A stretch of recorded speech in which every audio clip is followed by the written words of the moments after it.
Shalom, selamat pagi Bapak Ibu yang diberkati dalam nama Tuhan Yesus. Kembali lagi kita akan mendengarkan renungan kebenaran firman Tuhan. Saat ini kita akan mengambil dari Kisah Para Rasul 4:12 ayat 1 sampai 10. Kira-kira pada waktu itu Raja Herodes mulai bertindak dengan keras terhadap beberapa orang dari jemaat. Ia menyuruh membunuh Yakobus saudara Yohanes dengan pedang. Ketika ia melihat bahwa hal itu menyenangkan hati orang Yahudi, ia melanjutkan perbuatannya itu dan menyuruh menahan Petrus. Waktu itu hari raya Rogi tidak beragi. Setelah Petrus ditangkap, Herodes menyuruh memenjarakannya di bawah penjagaan 4 regu, masing-masing berdiri dari 4 prajurit. Maksudnya ialah supaya sehabis Paskah ia menghadapkannya di hadapan orang banyak. Demikianlah Petrus ditahan di dalam penjara, tetapi jemaat dengan tekun mendoakannya kepada Allah. Pada malam sebelum Herodes hendaklah ia menghadapkannya kepada orang banyak. Petrus tidur di antara 2 orang prajurit, terbelenggu dengan 2 rantai. Selain itu prajurit-prajurit pengawalnya sedang berkawal di muka pintu. Tiba-tiba berdirilah seorang malaikat Tuhan dekat Petrus dan bercahaya bersinar dalam ruang itu. Malaikat itu menepuk Petrus dan membangunkannya. Katanya, "Bangunlah segera." Maka gugurlah rantai itu dari tangan Petrus. Lalu kata malaikat itu kepadanya, "Ikatlah pinggangmu dan kenakanlah sepatumu." Ia pun berbuat demikian. Lalu malaikat itu berkata kepadanya, "Kenakanlah jubahmu dan ikutlah aku."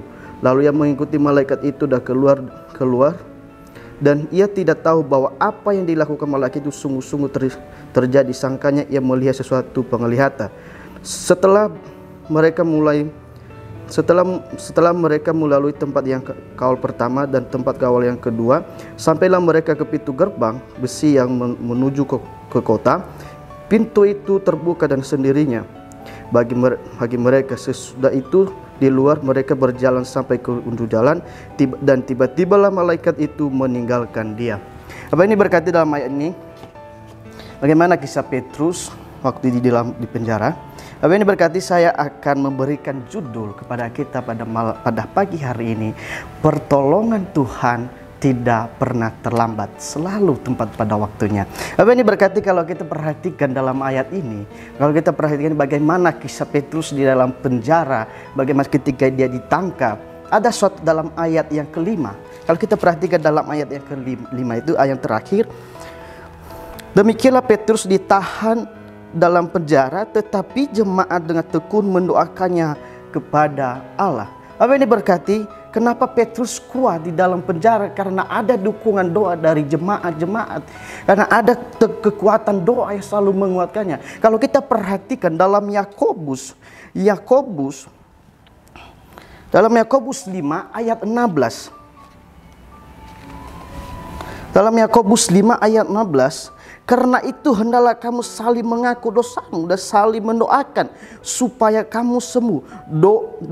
Doa orang benar bila dia yakin didoakannya sangat besar kuasanya." Bapak ini berkati dalam doa itu sangat besar kuasanya. Ketika kita yakin dan tekun di dalam doa itu, kuasa Tuhan akan bekerja. Bapak Ibu yang diberkati. Kalau kita perhatikan dari ayat yang ke-7 tadi sampai yang ke-10, di situ kuasa Tuhan bekerja dalam kehidupan Petrus.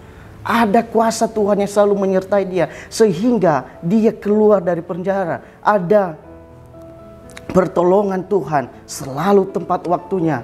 Mungkin bagi manusia tidak bisa, tapi saya mau katakan Bapak Ibu yang diberkati, sebesar apapun masalahmu saat ini, sehancur pun hidupmu, kalau kamu terus mencari akan Tuhan, terus kamu bertekun di dalam doa, sehancur pun keluargamu, ketika kamu berseru kepada Tuhan, Tuhan pasti pulihkan.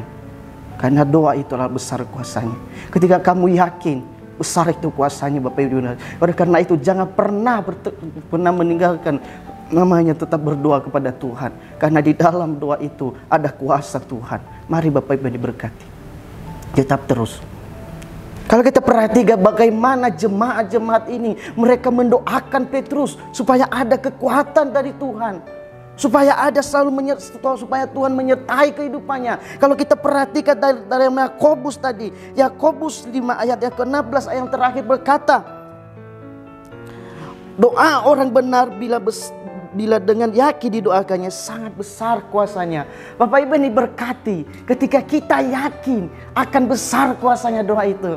Oleh karena itu, ketika kita bertekun di dalam Tuhan, ada kuasa Tuhan yang akan bekerja dalam kehidupan kita. Mari tetap terus bertekun di dalam Tuhan.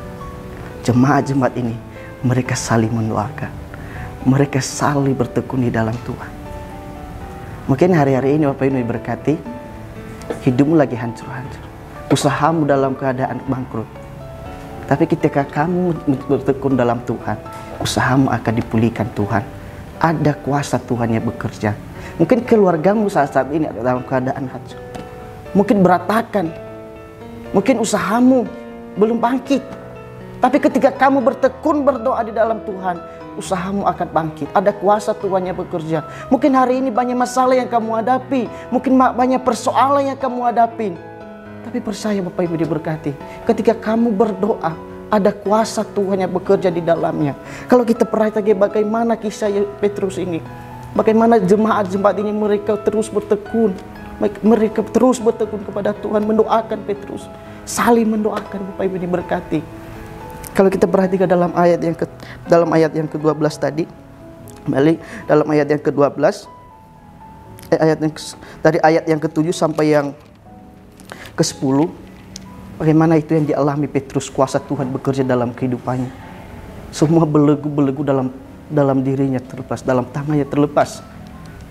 Mungkin bagi kita semua itu mungkin tidak bisa.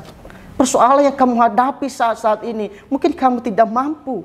Tetapi ketika kamu menyerahkan semua sama Tuhan, kau pasti bisa lewati.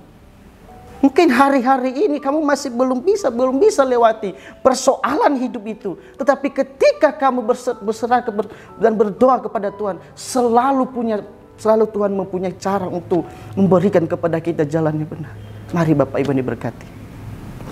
Saya ngajak kepada kita, mari kita terus hidup dalam ketekunan. Terus bertekun di dalam Tuhan. Bapak Ibu diberkati. Biarlah kebenaran firman Tuhan saat ini selalu menguatkan kita, selalu memberikan kepada kita sukacita terus. Immanuel, Allah beserta kita. Kami perlu Kau Tuhan.